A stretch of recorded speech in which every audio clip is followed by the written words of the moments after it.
हम लोग निजामाबाद के कोठिया गांव में हम लोग बैठे हैं और ये गांव जो है कुंवर नदी के किनारे है और यहाँ पर जो बनसुअरा, घड़रोज, नीलगाय तमाम सवालों को लेकर जो किसान समस्या है उस पर हम लोग बातचीत कर रहे हैं। और ख़ास तौर पे आज जो देश में किसान आंदोलन चल रहा है, किसान आंदोलन में लगातार किसानों की शहादत हो रही है और दूसरी तरफ किसान एमएसपी पे पूरी एक बहस चल रही है। उस दौर में लगातार क्या किसानों के साथ दिक्कत है, क्या वो अपने खाने के लिए भी फसल उपजा पा रहे हैं कि नहीं, इन्हीं सवालों में बात करेंगे। तो सबसे पहले हम आप बात करते हैं।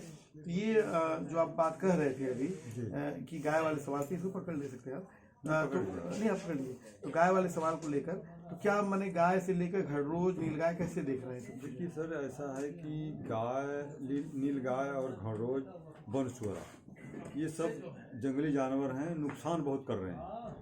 हम किसान लोग बहुत परेशान हैं। जैसे कि हम लोग गन्ना बोना छोड़ दिए, आलू बोना छोड़ दिए, अरहर बोना छोड़ दिए, मटर बोना छोड़ दीजिए। अब बताइए, जब हमको कुछ मिलेगा ही नहीं तो हम ये सब बिजाई करके क्या करेंगे? और अब बिजाई नहीं करेंगे तो मजबूरन हमको उसको खरीदना पड़ेगा। ज़रूरत वाली चीज़ें हैं सब।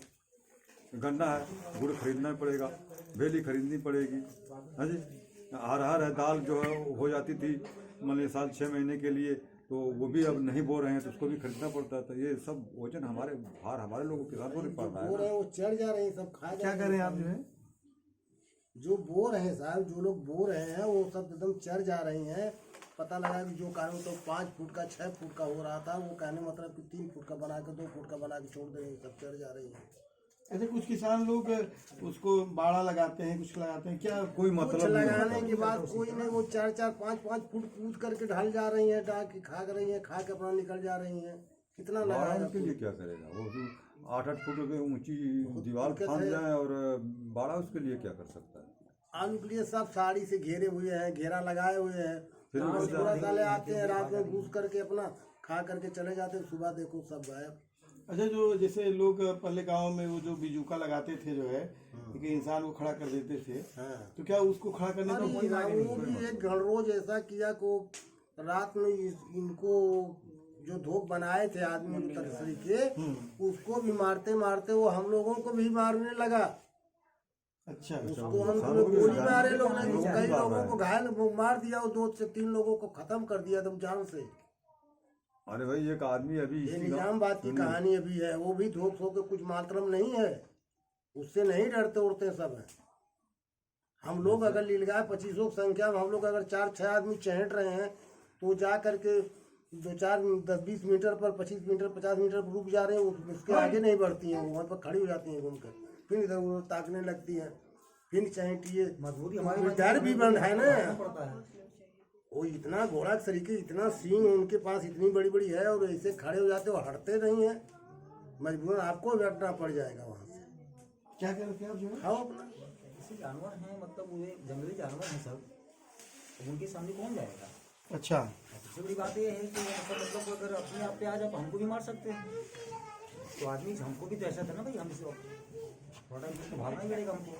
तो कितनी हम लोग मेहनत करेंगे? किसान आदमी कितना मेहनत करेगा भाई? उसको तो अपनी जिंदगी तैयारी है, अपने आप को बचना पड़ेगा आदमी को, इसलिए आदमी कुछ कर नहीं पाता। और रहा सवाल जो धोख बनाने का और मतलब बाड़ा लगाने का, इसका कोई मतलब ही नहीं निकलता, इसका कोई मायने नहीं है। इसलिए कि कोई भी बाड़ा लगाए और मतलब कोई धोख बनाए, उसका कोई मतलब नहीं है, क्योंकि उसको तोड़ देते हैं सब जा करके और जंगल 10-15 फीट की ऊंचाई तक वो कूद फांद करके उसमें घुस जाते हैं। इसका कोई मतलब नहीं है, क्योंकि हम लोग अरहर, मटर, आलू, गन्ना, ये सारी फसलें हम लोग बिल्कुल बंद कर दिए, जिनकी भाई हमारे परिवार के लिए इसी की जरूरत है, बिल्कुल अनिवार्य है, लेकिन मजबूरी है कि गन्ना जो है अभी इतना बड़ा जो नीचे बनता है, 2-2 पोर का गन्ना बन रहा है, हमें मिलेगा ही नहीं, क्या काट के छोड़ दे रहे हैं।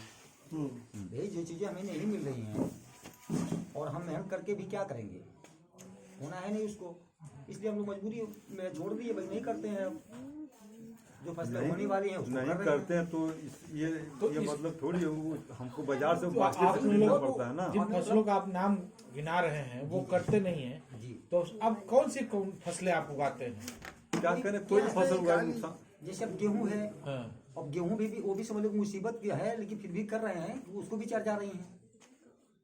अब जैसे मान के चलिए अब इस समय आलू बिल्कुल हम लोग बोए नहीं है, गन्ना बोए नहीं है, अरहर है नहीं, मटर है नहीं, अरे ये बोए सब ये सारी थोड़ी ना चीजें बोले मतलब हैं। वो नहीं बोए तो नहीं बोए, लेकिन जो बोए हुए वो हैं जो बोए हैं साहब वो भी तो नहीं मिल रहा है। गेहूं चल जा रहे हैं सब, चले जा रहे हैं लोग। उसमें 50 की संख्या में 20 की संख्या में दौड़ती रहती है, पूरी फसल को मतलब चमड़ देती है, नष्ट हो तहत जाती है, नष्ट कर देते हैं सर। उसमें बोने कोई मतलब ही नहीं है, लेकिन फिर भी मजबूरी है भाई, किसान हम जो फसल करेंगे क्या हम नहीं करेंगे बेच भाई? पा रहे हैं डर के मारे या किसी मजबूरी के मारे, उसको तो मजबूरन हमको नहीं खरीदना सर, पड़ता उसमें है। ऐसा है कि जो खेती हम कर भी रहे हैं वो हमारी मजबूरी है भाई, करेंगे नहीं तो हमारे पास लड़के बच्चे परिवार कहाँ से चलाएंगे? अरे साहब ये गेहूं जो है किसी तरीके से मजबूरी अगर है। बचा के हम लोग ले जा रहे हैं, काटने के समय जब हम लोगों को काटने के समय आता है उसमें इतना दौड़ देते हैं इससे कि आप अच्छा, जब वो आधा काटने का जल टाइम हो जाता है, जब सूख जाता उस है, समय वो आ उसमें इतना गए। तगड़े दौड़ देती हैं कि वो सब टूट जाता है, अब काटने में हमको परेशानी। अच्छा, जैसे बंसुरा एक था, नीलगाय थी, जी जी, अब जो योगी जी के आने के बाद जो गाय आ गई है, तो इसका माने कि दोनों में क्या अंतर है? और इसके ये ज्यादा नुकसान करी कि प्यार कर रही है आप लोगों से? ये इतना नुकसान किया सब बिना खेती का हम लोग को कर दिए। एक मिनट हम बताते हैं आपको, जैसे गाय से ज्यादा नुकसान तो हमको ये गाय कहा जाता है। नुकसान ये है कि ये तो मतलब जंगली जानवर हैं, मतलब आते हैं, दौड़ते निकलते, चरते खाते, थोड़े बहुत चले जाते हैं, लेकिन इस जिस खेत में जाती हैं पूरी तरह चरती है, उसको पूरी तरह नष्ट कर देती है। हाँकने के बाद बार बार उसी में जाएंगे। आप दौड़ा कर कुछ दूर आइए, मैं अभी ज्यादा तो हमारे यहाँ आधे नहीं है। घंटे के बाद फिर आ 4-10 जानवर हैं, जैसे सांड, गाय, 2-4-10 ऐसे छोड़ दिए गए हैं भाई, नहीं है उसको आदमी पाल पा रहा है तो क्या करेगा, छोड़ देगा ना। अब छोड़ दिए हैं, अब वो है कि अगर उनको हाथ उधर किया जाए तो घूम के फिर इसी गाँव में जाएंगे, उधर हाथ के कर देते हैं तो फिर भाग किसी गाँव में आ जाएंगे। मतलब वो जैसे जानवर होते हैं, जैसे पालतू होते हैं ना, वो पढ़ के होते हैं कि हमें किस गाँव में रहना है, किस जगह रहना है, उनका एक ठिकाना बन जाता है। इस तरीके से वो भाग के फिर वही आ जाते समझ हैं। बहुत करते हैं। जैसे जानवरी जंगली जानवर नील हैं, गाय तो वो कहीं और चले गए। बंसुरा से कहीं ज्यादा ये भी नुकसान है। मैं बता दूं कि जैसे जंगली जानवर तो कहीं चले जाते हैं, किधर भी चले जाते हैं क्योंकि जंगली हैं, लेकिन ये जो हैं ये तो भाई पालतू हैं, जहाँ उनको थोड़ा सा सुकून मिला वही हो जाती हैं। अब जो जानवर यहाँ रह चुके इस गांव में, वो कहीं कितना भी भगाओ भाग नहीं करते, आगे ही रहते हैं और रात में जाके फसल नष्ट करेंगे, ये कहीं अच्छा, ये बात है कि जो पहले तो मान लीजिए कि बछड़ा होता था वो हम बैलों में इस्तेमाल कर लेते थे, इसमें करते अब तो खेती ऐसी हो गई कि अब बैल वाली खेती तो होती नहीं है, तो इन बछड़ों को आप क्या करते हैं और ये बछड़े कहाँ हैं? जैसे इन बछड़ों को हम करते क्या, इन बछड़ों को हम छोड़ देते हैं। इन बछड़ों इनको को हम छोड़ बताएं देते सर, हैं। हम जैसे बताएं। आज के डेट में लोग गौशाला खोल रहे हैं, लोग कहते हैं गौशाले में दे दो, जो नहीं कुछ लोग पाल पोसवा रहे हैं, नहीं व्यवस्था है तो गौशाला में डाल दे रहे हैं। गौशाला में लिया जा रहा है बछड़ों को, जी, सांड भी जा रहा है गौशाला में। सांड का मतलब इसे छोड़ दिया गया है, तो सांड के तौर पे छोड़ दिया गया तो उसको कोई ले नहीं जाता। ऐसे वो तो नहीं अपने जंगल में जैसे ही है। जो कानून पे ले जो जाके कुछ वहाँ लोग पे दे गौशाला आता में दे पहुँचा एक देता है। मिनट मैं बताऊँ उसको आप, ले हाँ, रहे हैं। अच्छा बोल रहे हैं इस मामले में, सुनो। उनको हाँ लगा जो दीजिए। जो बछड़ा जो भी कोई किसान मैंने वो ले जाता है छोड़ने के लिए, क्या बनाया उन्होंने जो गौशाला, तो वो 500 से 1000 रुपया लेते हैं, तब बछड़े को रखते हैं। और अगर दूसरे दिन या तीसरे दिन आप जाकर अपने बछड़े को देखना चाहेंगे तो उसका कोई गारंटी नहीं, वहाँ नहीं मिलेगा। अब पूछने पर कहते हैं भाई रात को भाग गया तो हम क्या करें। तो आखिर गौशाला बना ऐसा देखा गया है, है। उसमें हर चीज चारा मिल रहा है, जो वहाँ है उसको कुछ न कुछ सैलरी मिल रही है। उसके बाद जब वो बछड़ा भाग गया, 1000 रुपया शुक्रियाना के तौर पर भी दिया गया, उसके बाद भी वो बछड़ा भाग गया, तो उसका क्या मतलब है, तो क्या रीजन हो सकता है। तो क्या वो बछड़े फिर गांव में लौट आते हैं कि नहीं, कोई जरूरी नहीं कि लौट आए। ये कोई जरूरी थोड़ी है लौटाएंगे वो। कहाँ चले जाते हैं बछड़े? अब जहाँ से ये जिसकी पाबंदी जिम्मेदारी लगी गौशाला हुई में दिया है, गया गौशाले, उसकी वहीं जिम्मेदारी जाते हैं। वो खोजे उसको। जहाँ पर हमारी किसान क्या को जिम्मेदारी? पाबंदी लग गई कि आप नहीं दे सकते ये हैं, चीज़ वो ये बछड़े वहीं आप जाते मुझसे हैं। अगर करेंगे तो मैं कैसे बता सकता हूँ आपको कहाँ गए। मेरा जिम्मेदारी था, मैं वो गौशाले तक पहुँचा दिया। तो गौशाले ये में जाने बताइए के कि बाद वो कितने कहाँ गए बछड़े उसको लौट के गांव में आ जाते हैं? एक भी नहीं आया, एक भी नहीं आया, जो गया वो वो आया। गौशाले में भी नहीं है, तो बछड़ा गया ना कहाँ। तो गौशाले में है, ना तुम्हारे पास आए। फूलपुर कानून बनना बाजार, चाहिए। ये फूलपुर बाजार देख रहे हैं, आगे सरामीर के आगे है, वहाँ गौशाला बना हुआ है। ज्यादा उनमें तो बड़ी बकचोद 100 लड़की से मत ज्यादा समझो। नहीं हम आएंगे। और शाम तक सवेरे खाली हो गया, सब शाम तक काम तो 100 से 150 वहाँ जाके जमा होते हैं। अब पता लगा कि सवेरे ए, जोगिंदर, जाएंगे तो वहाँ 2500 कदे आप आवत हूँ सब रात में सप्लाई हो गई उसी जगह जहाँ पे रोक लगा है, वहाँ नहीं जाना चाहिए, वहीं जा रहे हैं। अरे हम तो यहाँ तक सुनते हैं कि यहाँ का दो चार अगर एक दो मर गए इस ठंडी ये में, समस्या है। मर गए तो और बताए किसी भैया घर बीस थोड़ी तो मर जाते गए, हैं। हम तो जीसीबी मंगा के सब गड्ढा खुदवा के गड़वा दिए। वहीं पर ले जाए क्या दो मरे करते 10 को हैं। बताते हैं। जेसीबी वाला क्या बोल रहे हैं? जेसीबी जैसे ऐसा होता है आजकल गौशाले में, जैसे जानवर मर जाते हैं तो हमारे बस की बात नहीं है कि हम इतना गड्ढा खोद के उनको हम गाड़ सकें। लोग बुलाते हैं जीसीबी और वो गड्ढा खुदवा देते हैं, 2 मर जाते हैं तो बताते भैया 5 मर गए थे। चलिए क्या हुआ, 2 मरे 5 बताए, गए कहाँ जानवर? भाई जब नहीं है तो कैसे वापस आएंगे, कहाँ? अच्छा, ये नीलगाय वाली जो समस्या है, जी तो ये झुंड के झुंड चल रहे हैं, आप लोग जी, खेतों जी। को चल रहे हैं, जी जी। आप लोगों ने क्या किसी जगह पर आवाज उठाई कि हमारी ऐसी समस्या है और हम सरकार इस समस्या को सुलझाए? देखिए जी, आवाज़ हम लोग नहीं, आप ही बोलिए। जैसे आवाज़ हम कैसे उठाएं इस चीज़ पे? जैसे आवाज़ उठाने के लिए, जैसे मुसलमानों ने इस गाय को पहले मारने लगे, जब मारते होते थे तो थोड़ी इनकी दहशत से जैसे आवाज़ करते थे, 1-2-4 जानवर मर जाते थे, आवाज़ करते थे, खाली की वजह से, डर की वजह से कहीं मतलब छुपी रहती थी। ज़्यादा हम लोग के मतलब फसलों में कम नहीं आती, संख्या में थी। कम संख्या में थी। लेकिन अब मुसलमानों को मारने का नतीजा ये हुआ कि प्रशासन भी उस पर एक्शन लेने लगा। जब ये एक्शन लेने लगा तो नतीजा ये निकला, एक मिनट, नतीजा ये निकला कि अब भाई जब प्रशासन उस पर एक्शन ले रहा है तो हम किस बेस पे आवाज़ उठाएं, क्या कहें उसके लिए? नहीं, आपको उठाना चाहिए आवाज। कैसे उठाएं आवाज़? नहीं, आप लोग एक गांव के लोग 150, जी, जी। 200, 500 जाते सरकार के जो नुमाइंदे हैं जी। कि हमारे अरे क्षेत्र ऐसा की ये नहीं है। समस्या है। ये 5 नीलगाय एक बार मजीद पटेल गाँव है, 5 नीलगाय एक साथ ही मार दिए सब। और एक नीलगाय जाकर के वो कुंवर नदी में पानी पीने लगी, उसको सब पहुंच गए जबा करने के लिए, और वो सब थे कम से कम 2500 संख्या में। उन सबों को वो फिरदुपुर गांव प्रोग्राम सभा पड़ता है, फिरदुपुर गांव जो है वहाँ पर लड़के चरा गोरू चरा रहे थे, अपना भैंस वैंस सब चरा रहे थे। तो वो सब क्या किए कि बोले कि सब वाले जो मारे उधर मार दिए सब, सर हम चल रहे हैं। बल्कि इसको मत जबा करो। बल्कि उसको सब जबा करने गए, बस उसी में वो सब कहा कि भोसड़ी वाले बोलेगा तुम्हें भी गोली मार दे। हिंदू मुस्लिम लफड़ा हो गया। बस वहाँ वो सब फोन कर दिए, तुरंत कहने मतलब फोर्स आ गई, पुलिस आ गई यहाँ पे ग्रामीण थाने से। और वो सब क्या किए कि सबको ले आकर 2-4-6 लोगों को बंद कर दिए, और पूरा काम सब तो नीलगाय को पकड़ करके जेसीबी से खनवा करके सब गड्ढा खोद के दफन कर दिए। नहीं, हम जो पूछ रहे हैं, जब नीलगाय की आप लोग की समस्या है, आपको खेतों को चर जाती है, तो आप अपनी समस्या कहीं उठाएंगे ना? सरकार आपकी समस्याओं को हल करने के लिए तो बैठी है या बनाया है आपने। तो आप लोगों ने कहाँ भैया आप अपने प्रतिनिधि को चुनते हैं तो उनके सामने अपनी समस्या को आपने रखा? अपनी समस्या को इधर ही उधर सब कहता सुनता है, इधर में कोई कहीं कहने वाला नहीं है। अभी लेकर के यहीं सब परेशान है, कहीं कहने सुनने नहीं गया कोई कि मान आजमगढ़ या किसी आदमी कोई। अभी देखिए बता रहे हैं भैया साहब के मतलब एक यहाँ पे लफड़ा हुआ था, लेकिन सब परेशान है। हिंदू मुस्लिम में लफड़ा हो गया। अभी उसमें 2-4 हिंदू भी गए, मुसलमान को पकड़ ले गए, प्रशासन परेशान कर दिया। हमको कौन जाएगा परेशान होने भाई? मतलब ये भी खतरा है कि जो गाय का प्रॉब्लम है, जी। ये हाँ, कहीं वो भी सांप्रदायिक नहीं मार रूप ले ले, रहे, इसलिए इससे कर बचते हैं रहे आप हैं, लोग। एकदम बचना ही चलो पड़ेगा भाई, ना। वहाँ के रंजीत क्या पेटे के करना? मुसलमान थे और वो सब मुसलमान मारते थे, और हम लोग जो है बचाने के चक्कर में कि नहीं भाई गाय हैं, पालतू मतलब जानवर तो नहीं है, छोटे जानवर हैं, लेकिन वो मारना ठीक नहीं है, इनको मत मारिए। तो बोले हमको भी गोली मार देंगे। अब इसमें गोली मारे, हमको भी गोली मारने का धमकी अगर आप देंगे तो हम तो एक्शन लेंगे ना भाई। अब एक्शन लेने का मतलब ये होगा वो रूप दूसरा पकड़ लेगा, तो हमारे आपके बीच विवाद हो, मतलब बल्कि नीलगाय सामुदायिक दंगा भी हो जाए। अच्छा, नीलगाय और गाय के चक्कर में मतलब कि ऐसा भी तो हो हो सकता है जाएगा। ना, क्यों नहीं? ऐसा भी हो सकता है। ये सरकार की जिम्मेदारी है कि इसको जी। रोके, जो भी किसानों का नुकसान हो रहा है। इसमें हम अगर एक्शन लेते हैं क्या ऐसा तो नहीं है कि सरकार सोची चलो नीलगाय भी घूमे, गाय भी घूमे, हिंदू मुसलमान लड़े? ऐसा अगर होगा तो हमारे लिए तो नुकसान है और दिक्कतें और भी बढ़ सकती है। ये सामुदायिक दंगा भी बदल सकता है, वो भी रूप ले सकती है। अवधेश भाई, इसमें आप कंक्लूजन में करिए, जो कंक्लूड क्या कर सकते हैं।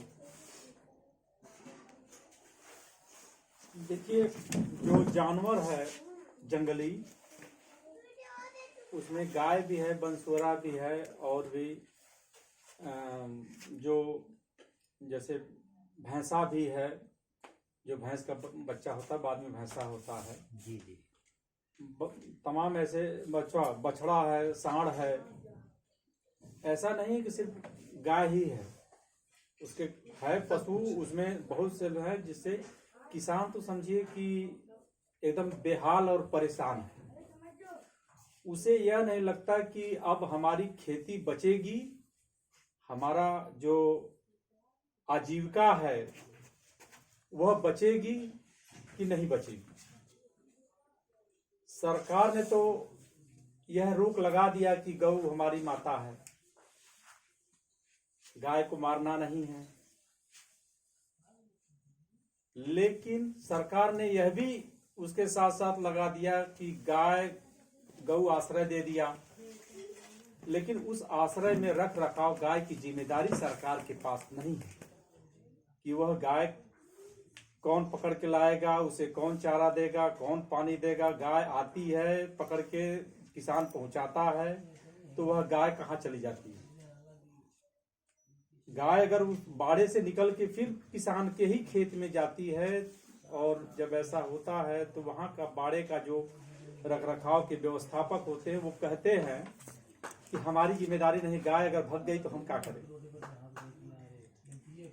उसकी कोई कंप्लेन नहीं होती, और उसके एवज में जो पैसा उसको गाय रखने का जो पैसा लिया जाता है किसान से, वह तो समझे कि एक तरह से उसको ऐसे, क्योंकि किसान की मजबूरी है तो उससे मजबूर किया जाता है कि सरकार हमको भूसा नहीं देती, अनाज नहीं देती, आप अब गाय लेके आए हैं तो वह खाएगी क्या, हम अपने घर से नहीं खिलाएंगे, हमको अभी नहीं मिला है, अभी अलॉटमेंट नहीं हुआ है। इस तरह का एक सरकार का बड़ा खेल है। एक तरह से यह पशु चारा घोटाला है पूरे प्रदेश में सरकार का। और दूसरी चीज है कि जो पशुओं का जो नील गाय है, नील गाय में एक मादा होती, एक नर और मादा होता। जो नर है वह काफी ही खतरनाक होता है, उसकी सींगें होती हैं। वह तो समझिए कि आदमी को, किसान अगर खेत में जाता है, किसान की बहू बेटी अगर खेत में जाती है निराई करने, गुड़ाई करने, तो एक भय का माहौल बना है। वो कब नीलगाय किधर से गन्ने के खेत से, कब किधर से किसी झाड़ी से, कब कहां से निकल के आ जाए और वार कर दे, जान चली जाए, इस भय से किसान खेत भी जाने से घबराता है, उसके परिवार के लोग घबराते हैं। क्योंकि दिन में तो चला भी जाता है लेकिन रात में नहीं, तो किसान अपनी खेती कैसे बचाएगा? दिन में अगर खेत की मेड़ पे रखवाली करता है, लेकिन रात में तो वो इस ठंड में, इस गर्मी में, इस तरह से जो भी मौसम होता है उस हिसाब से वो अपनी खेती की रखवाली रात में नहीं कर पाता और फसलें रात में चर जाती हैं। ये बड़ा नुकसान है। सरकार जो इसकी पूर्वोत्तर सरकारें, पहली सरकारें जो रही हैं, वो किसान को जंगली जानवरों से फसल की बचाने के लिए और उसकी सुरक्षा के लिए एक तरह से उसको लाइसेंस देती थी, असलाह देती थी। बीच बीच में जिलाधिकारी महोदय परमिशन देते थे या सरकार की ओजस के आदेश के अनुसार कि वो पड़ाका छोड़े जाते थे और बहेलिया करके वो किसानों को फसल की सुरक्षा के लिए सरकार की तरफ से वो किया जाता था। लेकिन वो सारी व्यवस्था खत्म कर दी गई। बहलिया में लेता खत्म हो गया। हाँ, पहले बहलिया थे, बंदूक लेके घूम रहे वो घूमते थे। असल उनके लिए वो बाकायदे परमिशन होती थी, उनकी तो उनका तो पैसा सा जो सरकार देती थी। अभी भी लाट होता होगा। हाँ, अभी भी अलर्ट होता है, लेकिन वो कहीं कुछ नहीं है, वो सब गोलमाल है। हम लोगों के कुछ नहीं। और सबसे बड़ी बहेलियों को आपने कभी नहीं देखा ना, कितने सालों से? बहेलियों को भी, अब किसानों को भी असलहा, जो बंदूक के असलहे दिए जाते थे, वो किसान फसल की सुरक्षा के लिए भी दिए जाते थे। लेके घूमते थे। आज तो असलहा आपको देना ही नहीं, सरकार ने बंद कर दिया। और बहुत सारी चीजें, पड़ाका आप छोड़ देंगे तो पड़ाका से यह होता था, भय होता था, पड़ाका की आवाज से जानवर को भगाया जाता था, छोड़ा जाता था। आज जैसे पड़ाका छोड़ता, इससे भी पुलिस का बड़ा आतंक। एक यह भी भय है, आपने छोड़ा, पड़ाका छोड़ा, आपने तो जानवर को अपनी फसल को बचाने के लिए छोड़ा, लेकिन जैसे जो हल्के का पुलिस होता है वो आपके आ जाता, कट्टा किसने छोड़ा, किसके खेत के यहाँ कट्टा छुटा, किसके खेत के यहाँ बंदूक छुटी, कौन बम फोड़ा, ऐसा कह के पुलिस, जो लोकल पुलिस आती है और किसानों का दोहन करती है, उनके घर से लड़कों को उठाती है और ले जाती है, उनसे 1000-2000 का सौदा करती है, नहीं मिलने पे उनको प्रताड़ित करती है। यह भी एक किसान का बड़ा भय है, बड़ी पीड़ा है। अब किसान फसल तो नुकसान जा ही रही है, लेकिन अपने परिवार के बच्चे को भी बचाना उसके लिए काफी मुश्किल है। अपनी भी सुरक्षा करना जनजीवन व्यस्त। सरकार की जो माता है, जो सरकार कहती है गौ माता है, योगी जी कहते हैं वर्तमान सरकार कहती है, उसकी भी ये स्थिति है कि गाय, चलिए नील गाय तो जंगल में रहती है या सिवान में रहती है कहीं, लेकिन जो पशु पालतू है वो तो उसकी एक वो है, क्या कहते हैं कि उसकी तो एक वो है कि मतलब वो पालतू है तो वो गांव में ही रहता है और उसके आसपास ही रहता है। और छोड़ देते हैं, ले आके गांव भर घूमता है। किसान अपने खेत से उस फसल को, उस जानवर को दूर हाँक देता है या छोड़ देता है, लेकिन जो आवारा गाय है या आवारा सांड है या बछड़ा है या भैंसा है, पड़वा है, ये जो भी है वो जहाँ गांव होता है उसके आसपास या जहाँ आदमी होता है वहीं आ जाता है। और ऐसा भी है, रोड पे भी, सड़क पे भी वो जाते, जिससे भी लोग एक्सीडेंट होने का, सड़कों पे बैठा रहता है, जान की एक बड़ी समस्या है। ऐसे में सरकार को चाहिए कि इसमें परिवर्तन करके इस नियम में इसकी सुरक्षा का, इससे ताकि किसानों के फसल की सुरक्षा हो सके। और यह हम जिलाधिकारी, आजमगढ़ जिलाधिकारी और प्रदेश सरकार से भी मांग करते हैं, और हम किसान यह मांग करते हैं कि मतलब कि इसके लिए सरकार एक अलग से कोई नया कानून बनाए, ताकि किसान और गाय दोनों की सुरक्षा हो सके और किसान की फसल की भी सुरक्षा हो सके, ये है। और इसके लिए हम चाहते हैं, आह्वान करते हैं कि अब जितने भी किसान हैं पूर्वांचल के, वो सारे लोग इस पे सरकार से मांग करें और इसके लिए जागरूक हो, एक जागरूकता अभियान चलाएं। इतना ही नहीं, सरकार जो इस तरह हमारा किसान जो है देश में, दिल्ली में जो प्रदर्शन कर रहा है, जो आंदोलन कर रहा है, वह भी एक हमारा बड़ा सवाल है। सिर्फ वह सवाल किसान का नहीं है, वह सवाल हमारी आने वाली पीढ़ी का भी है। उससे हमारा बड़ा ही नुकसान होने वाला है, जो वह आने वाली हमारी पीढ़ी का बड़ा नुकसान होगा। इसलिए हम चाहते हैं कि हम पूर्वांचल के किसानों से यह आह्वान करते हैं कि वह आए और इस किसान आंदोलन में भागीदार हों और इस किसान आंदोलन को आगे बढ़ाएं और अपनी समस्या को सरकार तक पहुंचाने का काम करें। धन्यवाद। शुक्रिया अजय जी। साथियों, जैसे कि सभी साथियों ने बात करते करते ये भी बात आया कि सुरक्षा का सवाल जो है और कानून का, वैसे उत्तर प्रदेश में लगातार कानून पे कानून बनते जा रहे हैं, और अब ये सवाल है कि इसको कैसे हम लोग देखते हैं। लेकिन इस बात को लेकर है कि कहीं न कहीं जो सरकार इसमें जो कम्युनल ग्राउंड पे लगातार उसको इस सवाल को बनाया दिया है इसको कानून के नाम पर या फिर एक्ट के नाम पर या पुलिस के नाम पर, लेकिन उससे किसानों का एक बड़ा नुकसान हो रहा है। इसके आधार पे हम लोगों को एक साथ एकजुट होकर इस सवाल को उठाना पड़ेगा, लड़ना पड़ेगा। शुक्रिया।